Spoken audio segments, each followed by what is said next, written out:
फरमाया सोने साडा कुछ भी नहीं, कुछ नहीं है, कुछ किसी का है निशान हौली हौली बोले जी पक्की गल है। अच्छा जी मैं दसा साडा की है, नबी पाक फरमाया फरमाया वो जेड़ा तू खा लिया बोल यार और मेरे वीर से मैंने खुशी हुई यार। फरमाया तेरा की है जेड़ा तू ते जेड़ा तू पा लिया ते जेड़ा तू रब दी राह ते दे छड़िया।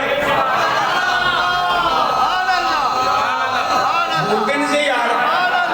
जेड़ा तू रब दी राह ते दे छड़िया ते सुनिया जेड़ा बाकी कुछ आ फरमाया तेरा थोड़ा आ वो ते उन्हां दा जेड़े पीछे छड्ड के जाएगा। गल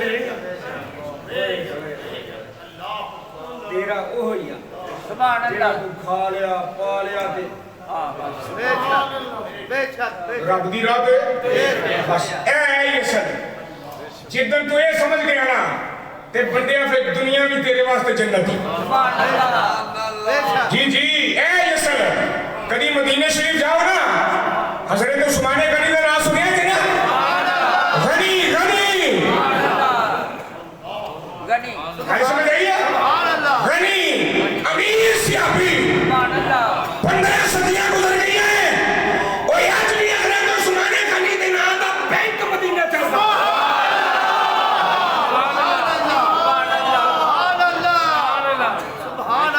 जी जी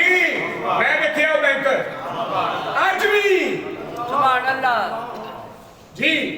ते जिस मकाम पे आप रहंदे सन ना जिस जगह पे आपने अपना कमरा अलग ते जेड़े बेली आने उन्हां दा कमरा अलग बनाया हुंदा सी। अच्छा जेड़ा अपना सी ना वो खस्ता हाल सुभान अल्लाह बोले यार जेड़ा अपना कमरा वो खस्ता हाल ते जेड़ा बेलियां वास्ते वो चंगा। ओए होए होए अल्लाहु अकबर कित्थों ले आओगे बंदे। इमाम ज़ैनुल आबिदीन के 500 खजूरों के दरख्त थे। कितने फिर बोलो 500 और 500 के 500 खजूरां दे दरख्तां दे विचों एक खजूर भी सुभान अल्लाह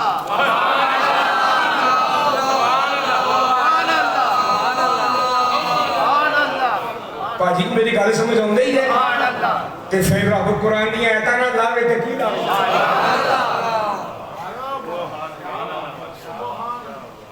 ये किस पाए के लोग थे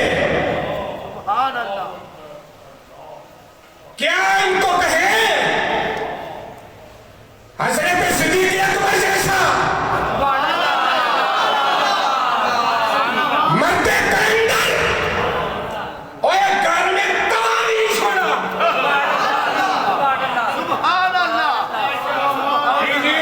सुभान अल्लाह और तवा भाई तवा और रोटियां पकाने वाला तवा वो भी कंडली दे विच बनिया अपनी पग लाई वो भी कंडली दे सुभान अल्लाह गल समझ आई आ जेड़े कपड़े पाए वो भी सुभान अल्लाह कंडली दे विच ते खुद चाक दा लिबास सुभान अल्लाह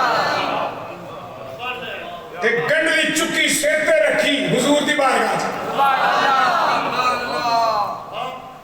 गल समझ आई आ कि सरकार की बारगाह च ते हुजूर बैठे हो फरमाया मां बकर तलिया हलिका या अबू बकर और अबू बकर कोई घर वाले वास्ते भी छड़ गया है सुभान अल्लाह गल समझ आई आ मैं सोने बड़ा कुछ हाय हाय हाय हाय सोने बड़ा कुछ फरमाया की आखे सोने घर वाले वास्ते अल्लाह ते अल्लाह दा रसूल छड़ के आया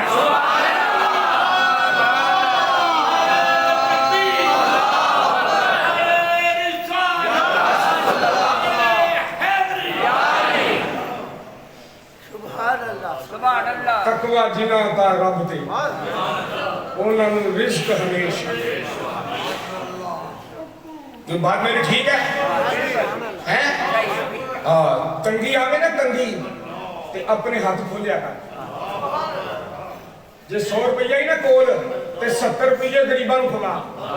ਕੀ ਰੱਖ ਕੋਲ ਵੇਖੀ 100 ਆਉਂਦੇ ਕਿੰਨੇ